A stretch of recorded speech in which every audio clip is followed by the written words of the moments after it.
Greetings. I got a question from a member of our course about how to get table data out of an online graphing calculator.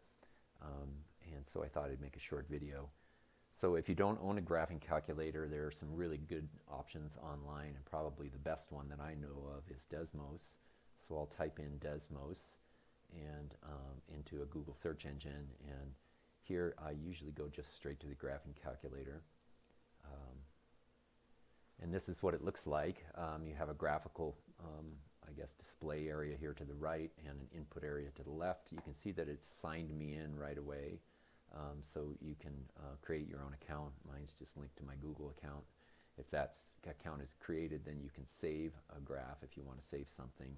And what that gives you is some space in the cloud to save graphs. And you can see I have a whole bunch that are saved.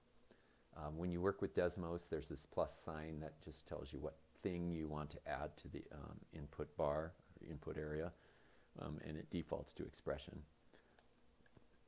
So for example, I could start out with f of x equal, let's do 0.5 x squared, I don't know, minus 3. How does that sound? So there's a function, just an example function, and the question that I'm answering, I guess, with this video is how can I get table data for that function? That is x comma y's that are on this red graph at different points. One way you can do that is you can just simply click on the function and you get these, the x comma y values here. And you can see that I can just sort of drag it through and it tells me what x comma y is at different values. It is kind of, I guess, a little glitchy. Like, for example, if I wanted to know what it was at 4, I mean, it's hard to get it right exactly on 4. Well, there it snapped in. And of course, around 4, the intervals are not sort of well defined. I mean, you can see that I'm adding 0.07 right there, it seems like. So, well, there's 4.01, I guess. But 4.02 is going to be harder to get to. So there is a nice tool that allows you to sort of set, the x for which you want the y value for the function. And the way you do that is you add a table. When you add a table, you get an x sub 1, y sub 1, which is just simply, this is like free data, I guess is what I would call it. In other words, you can type anything in there and it doesn't necessarily relate to the function. So any x comma y can be plotted that way. But what we'd like it to do is to tell us, well, when x is 2, what is y on the function?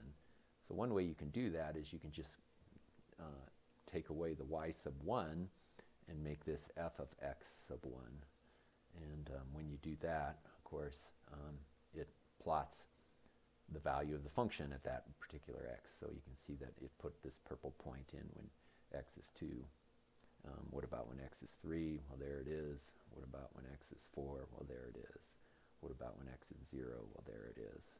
And then, of course, it allows you to do really nice things like find small changes in x that lead to changes in y. So, for example, if we were really curious about how x is changing, or how y is changing when x is around 2, instead of 3, what we could put is 2.5. And instead of 4, we could put in 2.1. And instead of 0, we could put in 2.01. So that should allow you to really, I guess, get a sense of how the slope of the line is changing around this value x equals 2. In other words, well, I can calculate the slope of the line that connects 2 to 2.5 to 2.1 and 2 to 2.01. Of course, the 2 to 2.01 will give you the best estimate for the slope of the tangent line at x equals 2 on this graph. Okay, I hope that gives you a sense of how to get table data out of a function using Desmos.